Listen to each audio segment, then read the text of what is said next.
Welcome back students. JCRT Ranchi Jharkhand प्रथम सावधिक मूल्यांकन 2021-22 कक्षा 10 विषय है विज्ञान, सेट नंबर 5, पूर्णांक है 40 और समय है 1 घंटा 30 मिनट। तो सभी प्रश्न अनिवार्य हैं। कुल 40 प्रश्न हैं, सभी के 1 अंक हैं, 4 विकल्प दिए जाएंगे। ठीक है, चलिए झटपट सभी प्रश्नों का हल हम लोग देखते हैं। चैनल पे आप नए हैं तो सब्सक्राइब जरूर से ज़रूर कर लें। आपके अंग्रेजी कैसे स्ट्रॉन्ग हो, आपके सभी विषय जो हैं और बोर्ड एग्जाम से संबंधित जो भी सवाल है आप ज़रूर से ज़रूर दें। So thanks for watching. चलिए आगे बढ़ते हैं यहाँ तक। अब आगे बढ़ते हैं, देखते हैं क्या है। सो पहला प्रश्न है, प्रकाश की किरणें गमन करती हैं।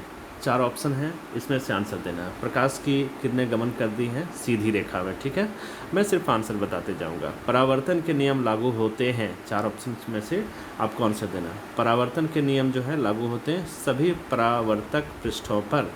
ठीक है, तो सभी यहाँ जो दिया हुआ है सभी परावर्तक पृष्ठों पर जो है डी नंबर इसका सही आंसर हो जाएगा। नंबर 3 है, किसी गोली दर्पण की फोकस दूरी उसकी वक्रता त्रिज्या की क्या होती है। ठीक है, नंबर 3 दे देंगे, आधी होती है। ठीक है, चलिए नंबर 4, एक गोली दर्पण की वक्रता त्रिज्या 20 सेंटीमीटर है तो इसकी फोकस दूरी क्या होगी। ठीक है, तो 4 का आंसर हो जाएगा बी, चूँकि उसकी आधी होती है। ठीक है, ऊपर के प्रश्न में दिया हुआ था। चलिए आगे बढ़ते हैं, नंबर 5 ले लेते हैं।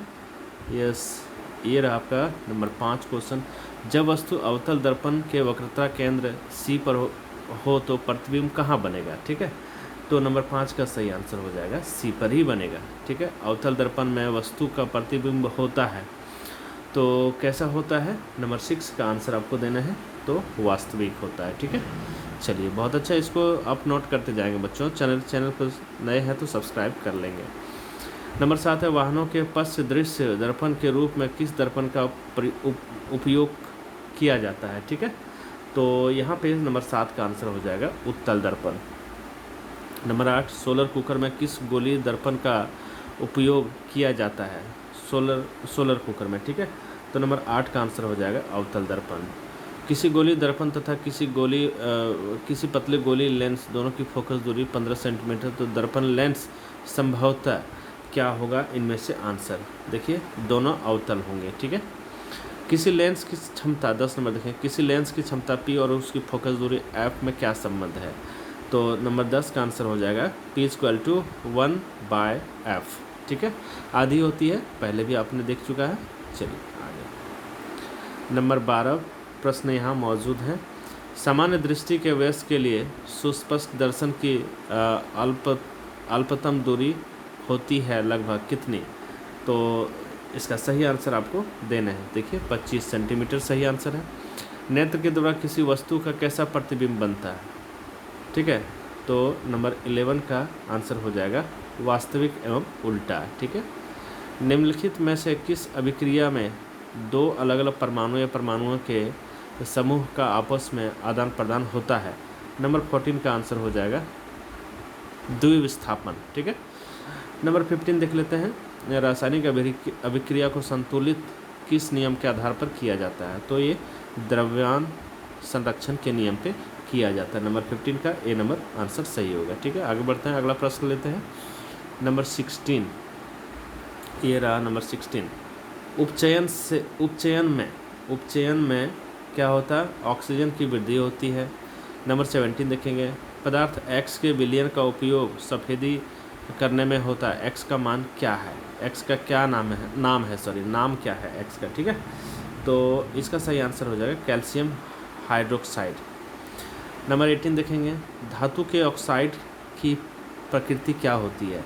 तो धातु के ऑक्साइड की प्रकृति होती है क्षारीय। ठीक है, आगे बढ़ते हैं, अगला प्रश्न ले लेते हैं। यहाँ पे देखिए चित्र दिया गया, 19 में दिया गया चित्र दर्शाता है, क्या दर्शाता है। नंबर 19, तो सांद्र अम्ल क्षारक वाले बर्तन में लगा चेतावनी। ठीक है, चलिए नंबर 20 देख लेते हैं। यहाँ 20 है, क्षारक जल में घुलकर कौन सा आयन प्रदान करता है। तो इसका सही आंसर हो जाएगा OH। ठीक है, नंबर 21 देखेंगे, अम्ल धातु के साथ अभिक्रिया करके कौन सी गैस निकालती है।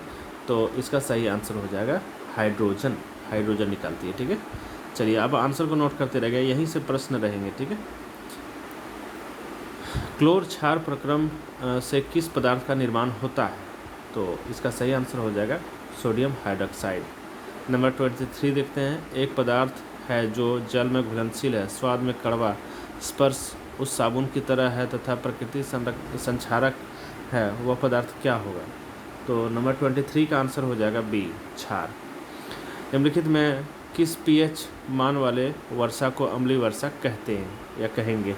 ठीक है, तो देखिए पीएच मान जिसका 5 हो उसे अम्लीय वर्षा कहेंगे। नंबर 24 का आंसर डी देना होगा। ठीक है, 25 किसी अभिक्रिया में गैस निकल रही है, उसके बाद उसके पास जलती हुई तीली ले जाया जाए, गैस फटफट की ध्वनि के साथ जलती है, वह कौन सी गैस है? ठीक है, नंबर 25 का आंसर हो जाएगा आपका नंबर सी, हाइड्रोजन जो है फटफट के जलती है। चलिए आगे बढ़ते हैं, 26 देखते हैं। नंबर 26, यस, रासायनिक अभिक्रिया में होता है, क्या होता है भाई? रासायनिक अभिक्रिया में उपरोक्त सभी होता है, रंग में परिवर्तन, अवस्था में परिवर्तन, गैस का उत्सर्जन, ये सभी कार्य होते हैं इसमें। मनुष्य के पाचन तंत्र में भोजन का अवशोषण कहाँ होता है? नंबर 27, तो ये होता है छोटी आंत में। 28 रक्त वाहिकाएँ जो रुधिर के हृदय से शरीर के विभिन्न भागों तक ले जाती है, क्या कहलाती है? ठीक है, 28 का आंसर हो जाएगा धमनी। कोई अंग कट जाने पर रुधिर का थक्का बनने में कौन मदद करता है? तो कौन मदद करता है? नंबर 29 का आंसर हो जाएगा डी, प्लेटलेट्स। ठीक है, 30 नंबर देख लेते हैं। पादप के वायवीय भागों द्वारा वाष्प के रूप में जल की हानि क्या कहलाती है? तो ये हो जाएगा नंबर सी, वाष्पोत्सर्जन। ठीक है, अब 31 देख लेते हैं। नंबर 31, ये रहा नंबर 31। प्रकाश संश्लेषण का मुख्य उत्पाद क्या है? तो आंसर हो जाएगा इसका बी, ऑक्सीजन। आमाशय के आंतरिक स्तर का अम्ल से रक्षा किसके द्वारा होती है? तो 32 का आंसर हो जाएगा श्लेष्मा के द्वारा। निम्नलिखित में किस जीव का शुद्रांश सबसे लंबा होता है? तो 33 का आंसर हो जाएगा आपका गाय का। ठीक है, अमीबा में किस प्रकार का जनन होता है? तो अमीबा में विखंडन जनन होता है। ठीक है, परतन, कलम, रोपण आदि किस प्रकार की जनन की विधि है? तो 35 का आंसर हो जाएगा कायिक प्रवर्धन। ठीक है, चलिए 36 देख लेते हैं। नंबर 36, ये रहा 36। ठीक है, निम्नलिखित में कौन पादप का मादा जनन अंग के भाग है? तो 36 का आंसर हो जाएगा अंडाशय। निम्नलिखित में से कौन लैंगिक संचरण रोग है? तो 37 का हो जाएगा सी, गोनोरिया। शुक्राणु कहाँ उत्पन्न होते हैं? 38 का आंसर हो जाएगा वृषण में। ठीक है, और 39 है तापीय विद्युत संयंत्र में क्या होते हैं भाई? ये आपको देना है, ऊष्मीय ऊर्जा विद्युत ऊर्जा में रूपांतरित होती है। ठीक है, आप इसको नोट करते रह जाएंगे बच्चों। चैनल पे नए हैं तो सब्सक्राइब जरूर कर लेंगे।